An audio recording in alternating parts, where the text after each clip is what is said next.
네, 안녕하세요. 이번 시간에는, 지난 시간에 이어서 10장에 있는 내용 중에서 검정에 대한 내용을 다시 한번 리뷰하는 시간을 갖도록 하겠습니다. 앞에서 마찬가지로 3절에서는, 약간 그 포인터를 바꾸죠. 네.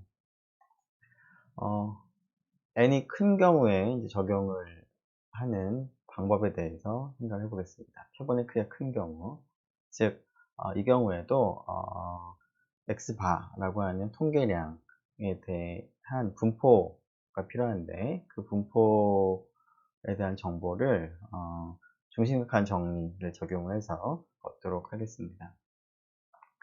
네, 일단 대략적으로 우리가 한번 봤던 내용이기 때문에 검정과 관련해서 중요한 용어들을 먼저 얘기를 하고 시작을 하기로 하겠습니다. 네, 펜으로 바꾸죠.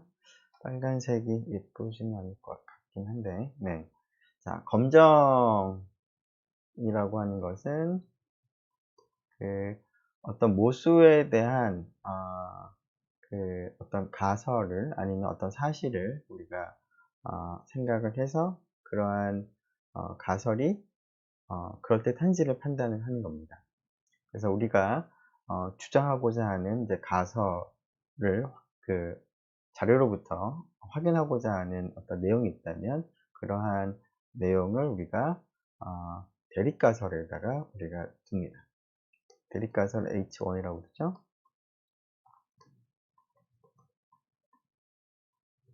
대립가설은 이제 모수에 대한 가정으로서 우리가 입증하고자 하는, 확인하고자 하는 그러한 가설이 되겠습니다. 자, 이런 대립가설의 이제 반대로서 우리가 어떤 자료로부터, 근거로부터 대립가설을 이제 확인하기가 어려운 상황이다. 대립가설을 주장할 만한 근거가 부족하다라고 했을 때 H1을 받아들이지 못하는 상황에서 우리가 받아들이는 가설을 H0, 귀무가설이라고 합니다.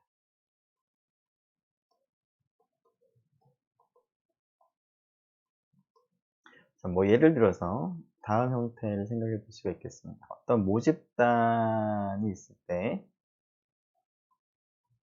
모집단의 모평균이라고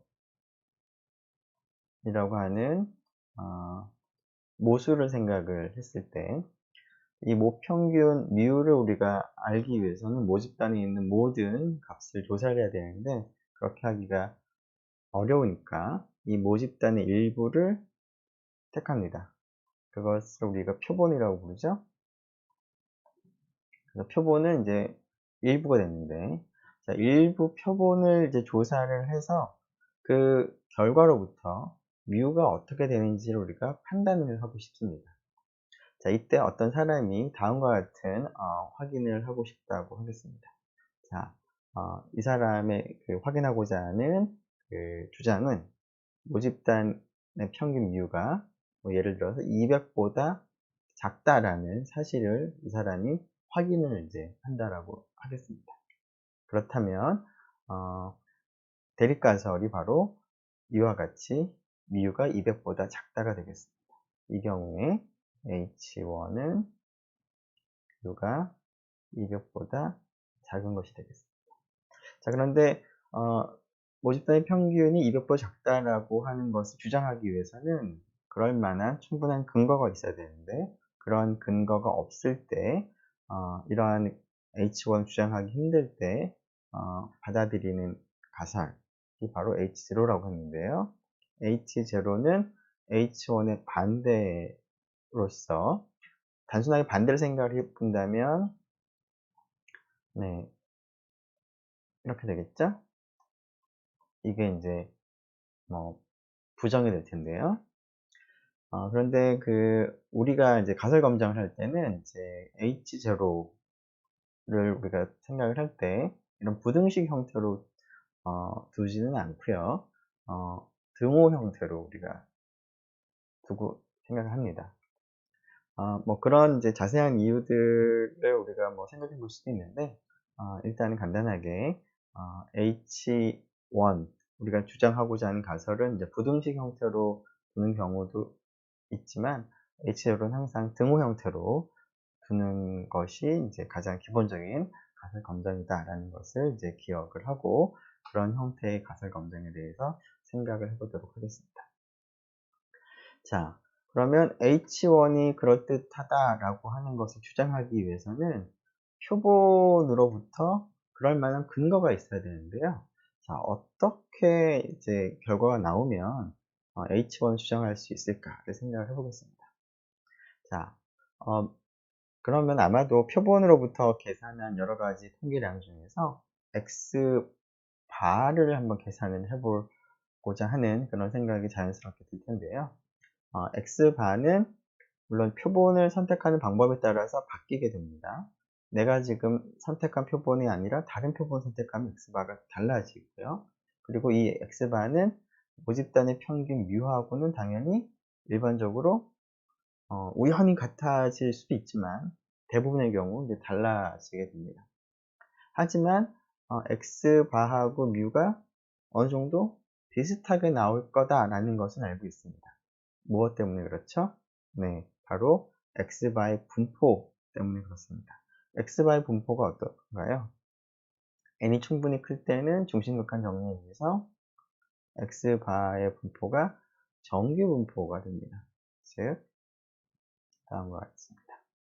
물론 시그마 제곱은 모집단의 분산이 되겠습니다. 자, 이것을 이제 그림으로 나타내 보면 X바의 분포가 이러한 정규 분포를 따른다라는 의미는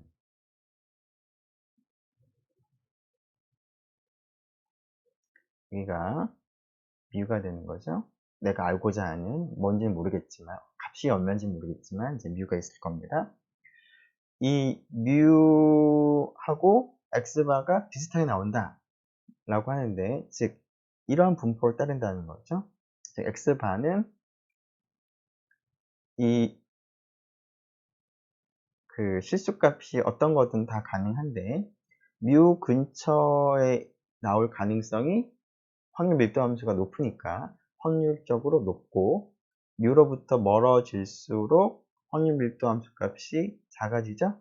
그렇다는 얘기는 x바가 μ로부터 멀어지는 값이 나올 수는 있지만 그럴 가능성은 상대적으로 적다라는 것을 의미합니다. 그래서 조금 전에 x바가 μ랑 비슷하다라는 의미는 사실은 이제 확률 변수로서 확률 입장에서 μ하고 가까이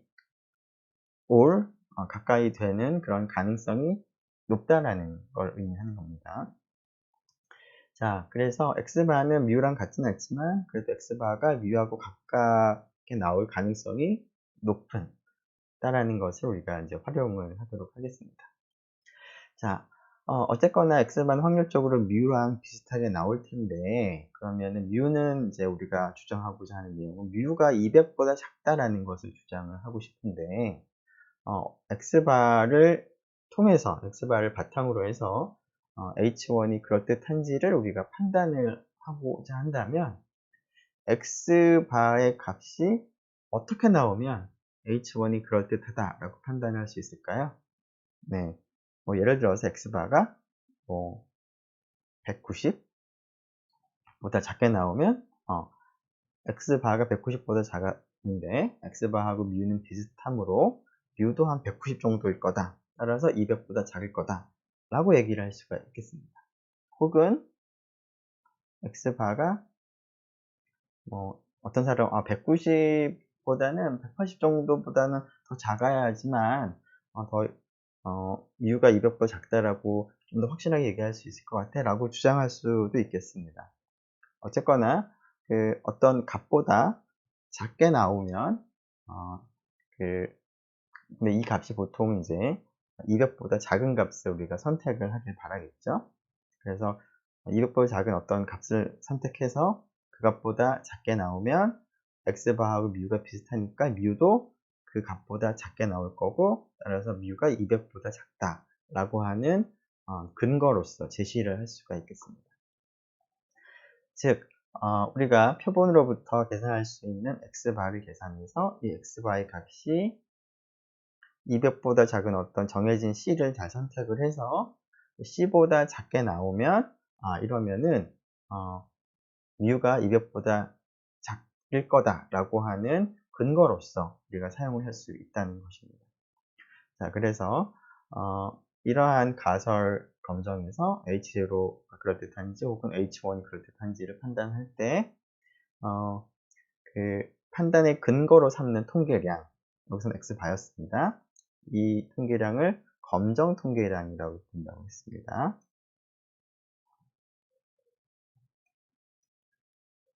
그리고 이 검정 통계량이 어떤 범위에 들어가면 우리가 H0를 기각을 하고 H1이 맞다라고 판단을 할 것이고, 그 다음에 이러한 범위를 만족하지 않으면 우리가 H1을 주장할 만한 충분한 근거가 없기 때문에 H0를 받아들이게 되겠습니다. H0를 기각을 할 수가 없게 되겠습니다. 자, 그래서 H0를 기각을 하고 H1을 받아들이는 그러한 검정 통계량의 범위가 어떻게 되는지를 정해야 될 텐데요. 그 범위를 우리가 R이라고 쓰고 기각력이라고 부릅니다. 그래서 기각력은 뭐 C에 따라서 달라지긴 하겠지만 주어진 H1에 대해서는 이러한 형태, 어떤 기준값 C보다 작게 나와야지만 H1이 그럴듯하다라고 주장을 할 수가 있겠습니다. 자, 그 H1의 몇 가지 형태들을 좀 생각을 해보기 위해서 H1을 몇 가지를 생각을 해보도록 하죠. 즉, 다 삭제를 합시다. 자, H1의 형태를 보면 지금 방금 했던 경우가 μ라고 하는 모수가 어떤 기준값 200이었는데 200보다 작다라는 형태가 될 수도 있고요. H1이 μ가 어떤 경우에는 기준값보다 크다라는 것을 주장하고 싶은 경우도 있습니다. 어떤 경우는 어떤 값과는 다르다라는 것을 이제 주장하고 싶은 경우도 있습니다. 여기서 μ는 내가 모르지만 정해져 있는 모수를 의미하고요. μ0는 가설에서 그 기준으로 삼는 정해진 값입니다. μ0는 이제 실제 가설 검정을 할 때 조금 전에 200과 같이 구체적으로 값이 정해집니다. 근데 우리가 일반적으로 나타내기 위해서 μ0라고 문자로 표현을 했는데 이 값은 우리가 가설 검정을 할 때는 주어진 값이 되겠습니다. 자, 이 경우에 그 검정 통계량을 x바로 쓰는 경우에 기각력의 형태를 생각해 보면 이 경우는 첫 번째 경우는 기각력이 x바로 쓴다면 c를 어떻게 정해야 될지 모르겠지만 어쨌거나 x바가 μ0보다 작은 c에 대해서 충분히 작게 나와야지만 μ도 μ0보다 작다라고 주장을 하는 것이 그럴듯하겠습니다. 자, 두 번째 경우는 기각력의 모습이 형태가 x바는 μ0보다 μ가 크다는 것을 우리가 확인하고 싶기 때문에 그 μ0보다 적당히 큰 c에 대해서 그 c보다도 x바가 크게 된다라는 사실을 우리가 얻게 된다면 μ도 그 c보다 클 거고 따라서 μ0보다도 클 가능성이 높다라고 이제 판단을 할 수가 있는 것이죠. 자, 세 번째는 x바가 지금 μ하고 μ0랑 차이가 난다라는 것을 얘기를 하고 싶기 때문에 그러면 x바도 μ0하고 차이가 어느 정도 이상 나면 좋겠습니다. 그래서 이 두 녀석의 차이가 얼마 이상이 벌어지면 우리가 H1이 그럴듯하다라고 얘기를 할 수 있겠습니다. 그래서 기각력의 형태를 봤는데요. 자, 그럼 기각력을 정했으니까 그러면 C는 어떻게 정할까를 생각을 해볼 수 있을 텐데 C는 이러한 가설 검정에서 발생하는 오류를 한번 생각을 하고 그 오류가 어떻게 되느냐를 고려해서 C를 정하는 것이 좋겠습니다. 지난 시간에 한번 얘기를 했었는데 오류는 크게 두 가지 오류가 있었습니다. 제1종 오류와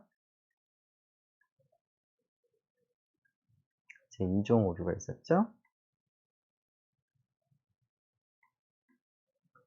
자, 우리가 판단을 하는 것은 H0가 참이다 라고 판단을 하거나 H1이 참이다 라고 판단을 하는 두 가지 방법, 두 가지 판단입니다. 그런데 실제로 우리가 μ를 조사해 보지 않아서 알 수는 없지만 실제로 H0가 참인 경우들도 있고 H1이 참인 경우들도 있겠습니다. 그런데 우리가 그 값을 정확하게 모르고 표본으로부터 어떤 기각력에 속하는지 안 하는지를 가지고 판단하는 거기 때문에 C를 아무리 잘 정한다고 하더라도 판단이 100% 정확할 수는 없습니다. 그래서 항상 오류가 가능한데요. 이쪽을 실제라고 하죠. 판단을 이제 내린 경우를 생각해 보겠습니다. 실제는 H0가 참인 경우도 있고요. H0가 거짓인 경우 혹은 H1이 참인 경우가 있겠습니다. 자, H0가 참일 때 H0가 참이라고 판단을 할 수도 있고요. 혹은 H0가 거짓이라고 기각을 하는 그러한 판단을 이제 할 수도 있습니다. 기각을 하는 거 여기는 기각을 못하는 것이죠. 자, H0가 참일 때 H0를 기각을 못했다는 뜻은 H0를 받아들였다는 거. 그러니까 이때는 오류가 없습니다. 이때는 올바른 판단입니다. 올바른 판단. 올바른 판단. 네. 자, 비슷하게 이 경우에도 H0가 거짓, 즉 H1이 참일 때 H0를 기각을 하고 H1을 받아들이는 판단을 하게 되면 판단을 올바르게 한 겁니다. 자, 이쪽이 이 두 가지 경우가 잘못 판단을 한 건데요.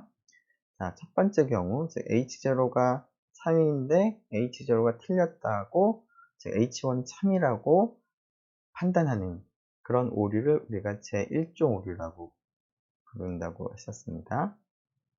여러분들이 다시 한번 기억을 되살리면 좋겠습니다. 여기는 제2종 오류죠. 자, 1종 오류와 제2종 오류 중에서 무엇이 더 심각한지를 생각해 봤었는데 무엇이 더 심각하다라고 볼 수가 있나요? 네. 가설 검정에서 확인하고자 하는, 주장하고자 하는 그런 가설이 H1입니다. 대립가설입니다. 자, 제1종 오류가 일어나게 되면 H1이 거짓임에도 불구하고 H1이 참이라고 잘못 판단을 하게 되는 것이죠. 근데 H1을 주장하고 싶은 사람 입장에서는 H1이 아닌데 H1을 주장을 할 수 있는 그런 상황이 되는 겁니다. 그러면 굉장히 문제가 이제 발생을 할 수가 있겠습니다. 반면에 그 제2종 오류는 물론 이제 오류가 발생했으니까 이것도 문제가 되긴 하지만 제1종 오류와 비교했을 때는 덜 심각하다고 볼 수 있습니다. 왜냐하면 이 경우에는 이제 H1 주장하고 싶은데 판단은 어떻게 되는 건가요? 실제로 H1이 참임에도 불구하고 H1은 주장을 못한 거죠. 기각을 못했기 때문에 H0를. 따라서 이 경우에는 가설 검정을 하는 이유가 H1을 이제 확인하고 싶어서 했는데 실제로는 H1이 참임에도 불구하고 어떻게 된 건가요? H1을 주장할 만한 근거가 제대로 갖춰져 있지 않아서 H0를 기각을 못했습니다. H0를 기각을 해야지 H1을 주장을 하는데 그러면 이 사람 입장에서는 H0를 주장하고자 하는 것은 아니었기 때문에 제2종 오류가 발생을 한다라고 하더라도 이 사람이 H1을 주장하고자 하는 그 목표를 달성을 하지 못했지만 그렇다고 해서 H0를 주장을 막 열심히 하는 것은 아니기 때문에 제1종 오류에 비해서는 덜 심각하다라고 볼 수가 있습니다. 자, 그래서 제1종 오류가 조금 더 심각한 오류인데요. 그래서 우리가 가설 검정을 할 때 결국 C를 정해야 될 텐데, C를 정할 때 1종 오류가 일어날 수도 있고 2종 오류가 일어날 수도 있는데, 제1종 오류가 일어나는 가능성 가능하면 줄이도록 C를 정하면 좋겠습니다. 자, 그래서 제1종 오류가 일어날 확률을 우리가 알파로 표시했었고요. 제2종 오류가 일어날 확률을 베타라고 표시했었습니다. 자, 그래서 알파 값을 작게 하도록 C를 정했습니다. 예를 들어서 알파를 5% 정하겠다 라고 한다면, 즉 제1종 오류가 일어날 확률을 5%로 정하겠다 라고 한다면 1번의 경우에 C를 뭐로 정해야 될지를 한번 계산할 수가 있을 텐데요. 계산 한번 해보도록 하겠습니다. 자, 1종 오류가 일어날 확률이 5%가 되도록 C를 정해보는 겁니다. 자, 알파라고 하는 것은 H0가 참인 상황입니다. 그러면 H0가 참이라는 얘기는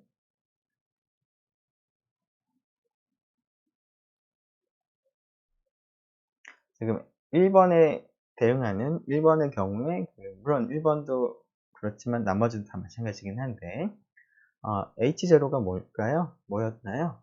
H0는 mu equal mu 제로였죠? 그래서 모집단의 평균이 그 가설 검정을 할 때 주어져 있는 그 값이라는 겁니다. 그래서 mu 값이 지금 알려져 있는 것이죠. mu 제로로. 자, 그럼 이런 경우일 때 우연히 지금 x바가 어떤 기준값보다 작게 나올 수 있습니다. 즉 그림을 그려보면 h0가 참인 상황이니까 mu하고 mu0가 지금 같은데요. 지금 우리가 보통 이제 c를 잡을 때 mu0보다 이제 작게 잡을 텐데요. 근데 지금 x바가 이런 범위에서 나올 수 있는데, 어떤 기준값을 잡았을 때 이 기준값보다 작게 나올 수 있습니다. x바가. 그러면 실제로는 h0가 참임에도 불구하고 x바가 c보다 작게 나왔기 때문에 mu도 c보다 작을 것 같다. 그래서 mu0보다 작다라고 잘못 판단하게 되는 것이죠. 자, 즉 제1종 오류가 발생을 하는 겁니다. 그러면 제1종 오류가 발생하는 확률은 뭐냐면 H0가 참일 때 X바가 C를 정할 텐데요. C보다 작게 나오는 가능성입니다. 즉, 이 빗금친 부분에 X바가 계산이 되면, 표본을 선택을 해서 X바를 계산했을 때 X바가 C보다 작게 나오면 오류가 일어나는 것이고, 제1종 오류가 일어나는 것이고, 그 확률이 알파가 되도록 C를 정하고 싶습니다. 자, 그런데 x바의 분포는 조금 전에 중심극한 정리에 의해서 이러한 분포를 따르죠. 그런데 mu가 지금은 h0가 참인 경우에 대해 생각을 하는 것이기 때문에 mu0가 알려져 있습니다. 따라서 이 확률을 우리가 다음과 같이 계산할 수가 있습니다. x 표준화를 하는 것이죠. mu0를 뺍니다. 그 다음에 시그마는 일단은 알려져 있다고 하겠습니다.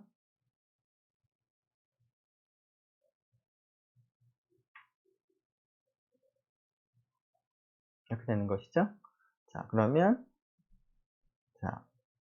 여기 있는 그 표준화된 확률 변수는 우리가 G라고 쓸 수가 있는데,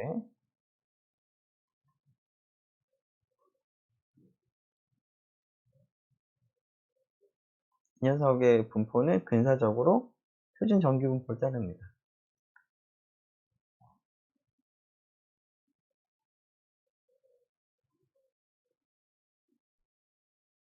이렇게 되죠? 네.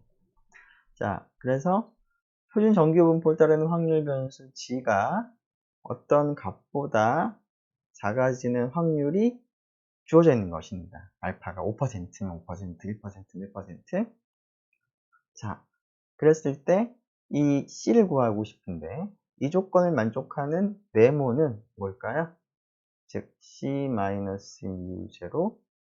시그마 루트 n은 표준 정규분포에서 어떤 값보다 같거나 작게 나올 확률이 알파가 되는 값입니다. 그 값이 바로 마이너스 G 알파였습니다. G 알파는 상위 확률이 알파가 되는 기준값이었고요. 여기서는 이제 하위 확률이 알파가 되는 거니까 G 알파를 이제 부호를 바꾸면 됩니다. 따라서 C는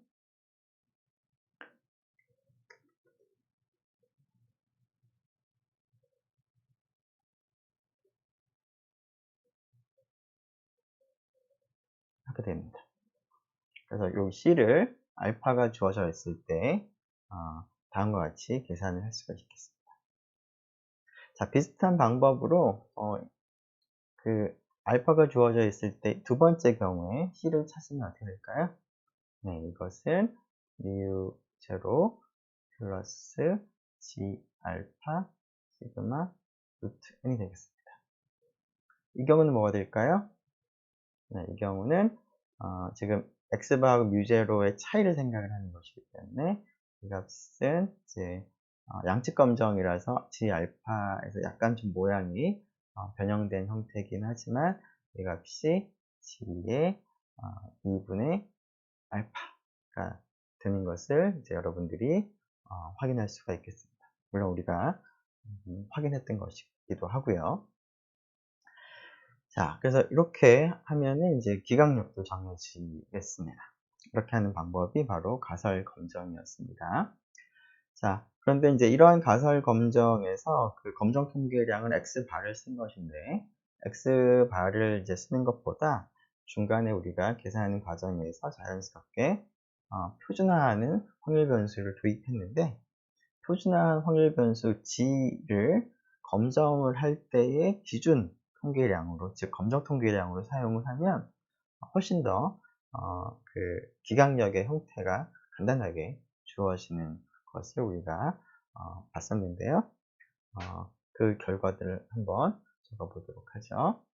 이걸 지울까요?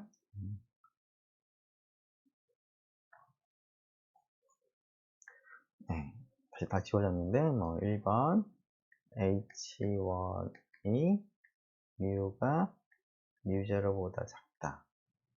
2번 H1이 mu가 mu0보다 크다. 3번 H1이 mu가 mu0와 다르다 라는 것이죠. 자, 이때 이제 검정 통계량으로 G를 씁니다.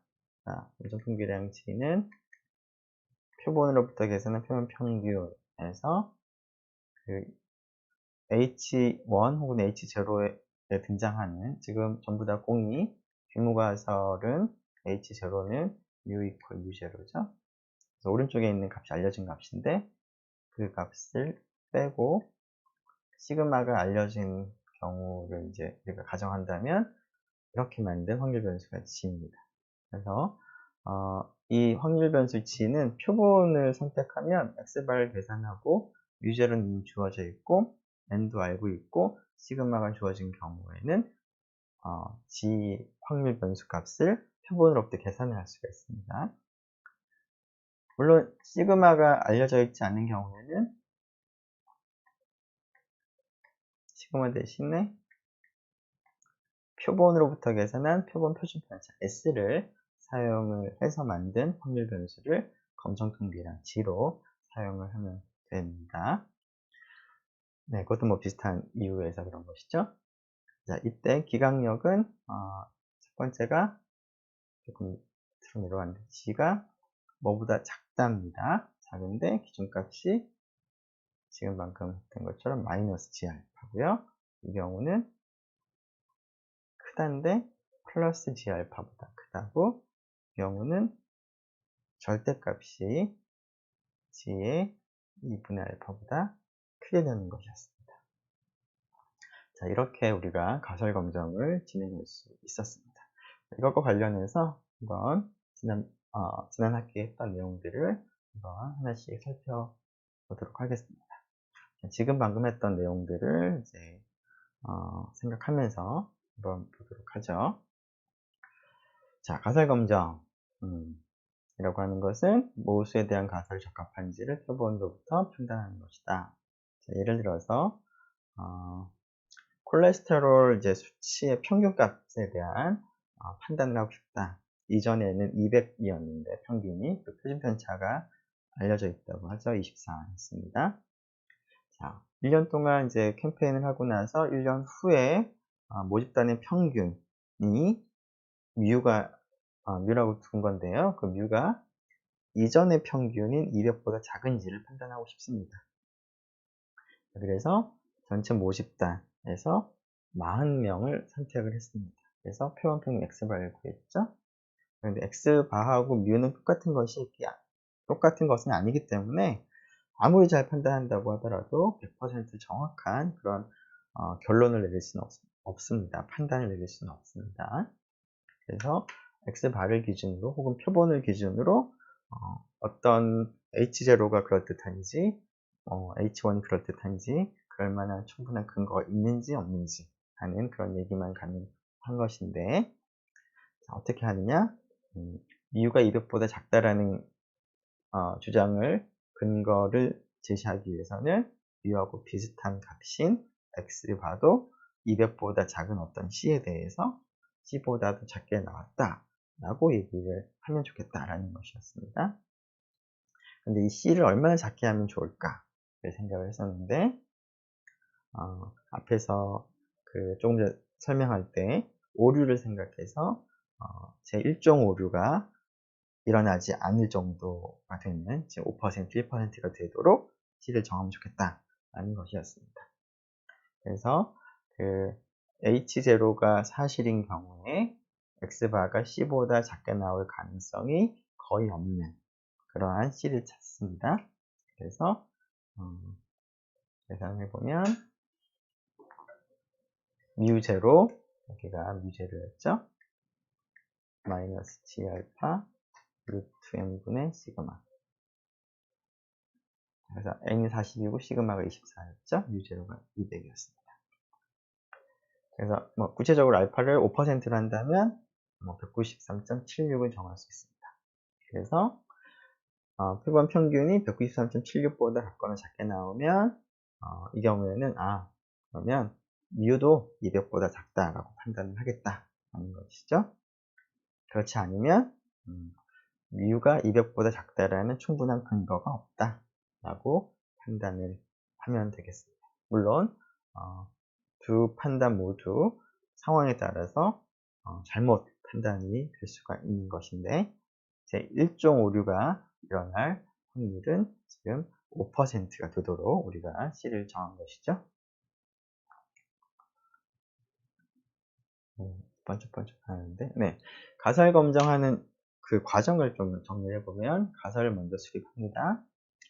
그리고 가설이 타당한지, H1이 타당한지, H1 타당한지를 확인하는데, 그렇게 하기 위해서는 검정 통계량을 이제 생각하고, 그 검정 통계량과 관련된 그리고 이제 유의 수준을 고려한 기강력을 이제 생각을 하는 것이죠. 자, 대립가설 H1, 내가 추정하고자 하는 가설, 대립가설의 반대로서 대립가설을 입증할 수 없을 때 받아들이는 가설, 분모가설 H0. 자, 가설 수립은 다음과 같이 뮤가 200이냐, 200보다 작으냐. 우리가 주장하고자 하는 가설이 이쪽이죠. 네. 자, 오류가 발생할 수 있다. 제 1종 오류, 제 2종 오류. 네. 잘 기억을 하면 좋겠습니다. 제 1종 오류가 조금 더 심각하다라고 판단을 해서 제 1종 오류가 일어날 가능성을 컨트롤하겠다라는 겁니다. 작게 나오도록 하겠다. 네, 검정을 할 때 사용되는 통계량이 검정 통계량, X바 혹은 X바를 활용해서 표준화한 G라는 검정 통계량을 쓰기도 합니다. 기강력은 이 검정 통계량이 어떤 범위에 있을 때 H1을 받아들이는, H0를 기각을 하는 그런 범위를 기강력이라고 부르죠. 조금 전 같은 경우에는 X바가 193.76보다 작은 범위가 되겠습니다. 기강력을 결정을 할 때는 두 오류를 모두 줄일 수는 없기 때문에 좀 더 심각한 오류인 알파를 줄이도록, 즉 유의 수준을 줄이도록 하겠다. 자, 그래서 그 앞에서 우리가 계산한 결과를 다시 정리해 보면, U가 뮤제로보다 작을 때 검정 통계량을 X바로 쓰는 경우에는 기강력의 이런 형태인데, C를 찾기 위해서 유의 수준 알파를 정한 다음에 C를 찾아보면, 물론 이 경우에는 표본이 크기 때문에 시그마가 알려져 있지 않은 경우 시그마 대신 S를 바꿔서 쓴 겁니다. 그렇게 할 수 있는 이유는 이렇게 G라고 하는 통계 확률 변수 생각을 해보면 근사적으로 중심각한 정리에 의해서 표준 정규 분포가 되기 때문에 우리가 다음 계산을 할 수가 있습니다. 그러면 비슷하게 C가 이러한 값이 나온 것을 알 수가 있습니다. 그래서 이러한 형태에서는 또 X바를 검정 통계량을 쓸 때는 기강력이 다음과 같다. 자, 그런데 검정 통계량은 X바를 쓰면은 기강력의 모습이 약간 좀 복잡해질 수 있기 때문에 기강력의 형태를 좀 항상 일정하게 간단하게 만들기 위해서 X바 자체를 쓰는 것이 아니라 X바를 표준화한 G를 검정 통계량으로 활용하는 것이 더 좋겠다. 그래서 G를 검정 통계량으로 사용하는 검정이다라는 의미에서 우리가 G 검정, 영어로 G 테스트다 라고 부른다고 했었습니다. 검정 통계량을 이렇게 표준화한 검정 통계량을 쓰는 것이고요. 자, 이때는 기강력이 이러한 H1에 대해서 마이너스 G알파보다 작게 나온다. 가 되겠습니다. 물론 유의 수준이 알파가 되도록 하는 것이죠. 자, 이것을 정리해보면, 네, 이 세 가지 형태의 기강력의 대립가설에 대해서 유의 수준이 알파인 기강력을 그 검정 통계량 G를 기준으로 해서 나타내면 다음과 같이 나타낼 수가 있다 라는 것을 방금 다시 한번 확인을 했습니다. 자, 물론 1번, 2번 경우는 단측 검정이고요. 3번의 경우는 양측 검정이 되겠습니다. 자, 지금 이제 표본의 크기가 큰 경우가 되기 때문에 시그마가 아니라 S를 써도 근사적으로 검정 통계량 G의 분포가 H0가 사실인 경우에는 표준 정규 분포가 되지만, 만일에 표준 편차 시그마가 주어져 있는 경우라면 조금 더 정확한 값을 쓰는 것이 더 좋겠죠. 그래서 시그마를 S 대신에 쓰면 좋겠습니다. 시그마가 알려진 경우라면.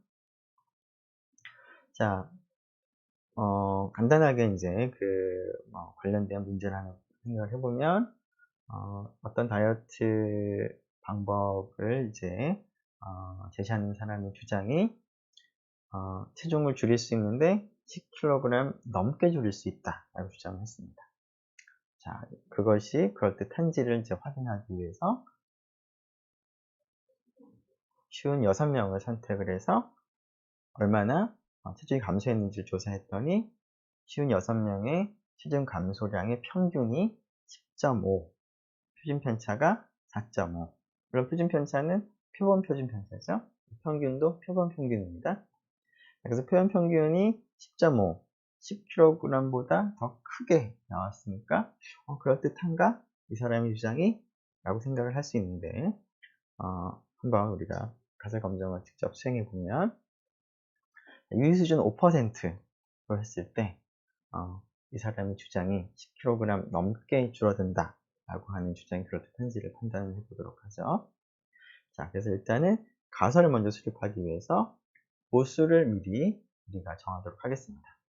5주 동안 이러한 다이어트 프로그램을 했을 때 체중 감소량의 모 평균을 이제 뮤라고 하고, 뮤가 그러면 10보다 크다라는 것을 주장을 하고 싶은 것이죠. 우리가 주장하고자 하는, 입증하고자 하는 가설이 뮤가 10보다 큰 것입니다. 자, 검정 통계량은 G를 쓸 것이고요. 그리고 5% 유의 수준에서 기각력은 G 알파니까 1.645보다 크게 나오면 됩니다. 그러면 주어진 이 관측치로부터 검정 통계량 대문자 G의 관측값을 계산을 하면 되겠습니다. 관측치를 우리가 스몰 g라고 쓰죠. 네. 검정 통계량은 대문자, 그러한 검정 통계량의 관측치는 스몰 g로 표시합니다. 자, 스몰 g를 계산을 해보면 0.83이 나왔는데, 안타깝게도 1.645보다는 크진 않습니다.